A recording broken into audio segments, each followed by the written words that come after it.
Mesdames et messieurs, je vous souhaite la bienvenue et vous remercie de votre présence. Aujourd'hui, nous allons explorer l'histoire contemporaine d'Haïti, une période riche en événements significatifs et en défis importants. Cette présentation couvrira les principales évolutions politiques, économiques et sociales du pays de 2000 à nos jours.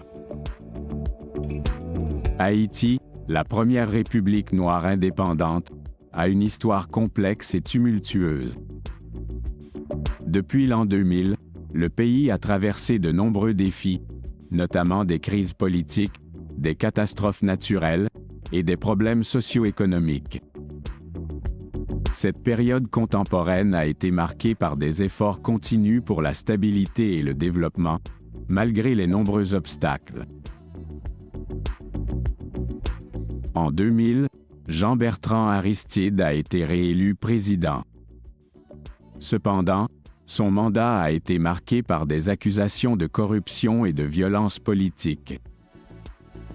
En février 2004, à la suite de soulèvements populaires et sous pression internationale, Aristide a démissionné et quitté le pays.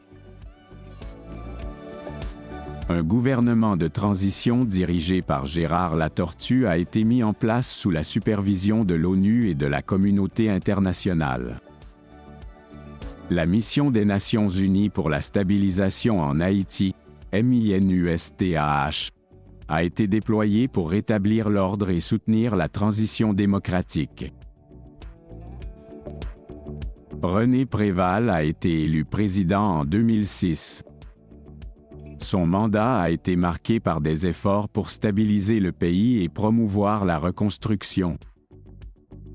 En janvier 2010, un séisme dévastateur a frappé Haïti, causant des centaines de milliers de morts et de déplacés, et détruisant une grande partie de la capitale, Port-au-Prince.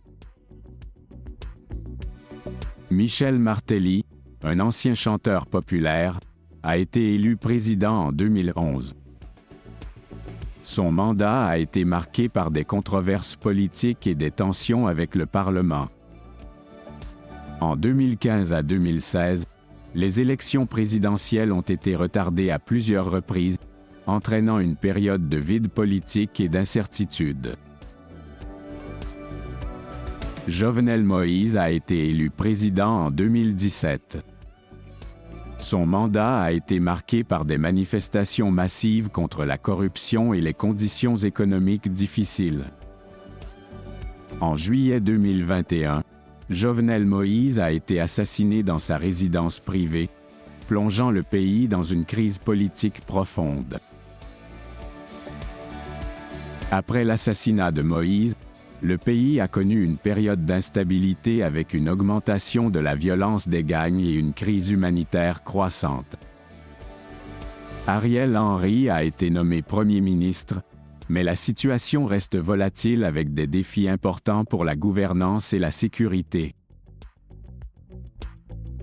Le séisme de 2010.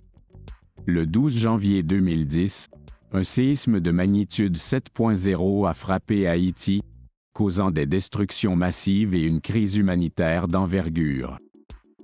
Les efforts de reconstruction ont été entravés par des problèmes de coordination, de corruption et de gestion des ressources. L'ouragan Matthew en 2016. En octobre 2016, l'ouragan Matthew a frappé Haïti, causant des destructions importantes dans le sud-ouest du pays. L'ouragan a exacerbé les défis socio-économiques existants, affectant les infrastructures et les moyens de subsistance des habitants. Pauvreté et développement. Haïti reste l'un des pays les plus pauvres des Amériques, avec des niveaux élevés de pauvreté et de chômage. Les efforts de développement ont été entravés par l'instabilité politique, la corruption et les catastrophes naturelles.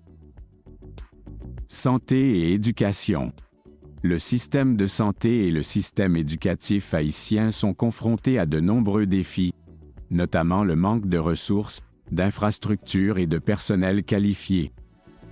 La pandémie de COVID-19 a ajouté une pression supplémentaire sur les services de santé déjà fragiles. L'histoire contemporaine d'Haïti est marquée par des défis majeurs, mais aussi par la résilience et la détermination de son peuple. Les événements des 2 dernières décennies ont mis en évidence la nécessité de réformes profondes et de soutien international pour surmonter les obstacles et construire un avenir plus stable et prospère pour tous les Haïtiens. Je tiens à vous remercier pour votre attention et votre intérêt pour l'histoire contemporaine d'Haïti. J'espère que cette présentation vous a apporté un éclairage sur les enjeux actuels du pays et sur les efforts déployés pour relever ces défis. Merci et bonne journée à tous.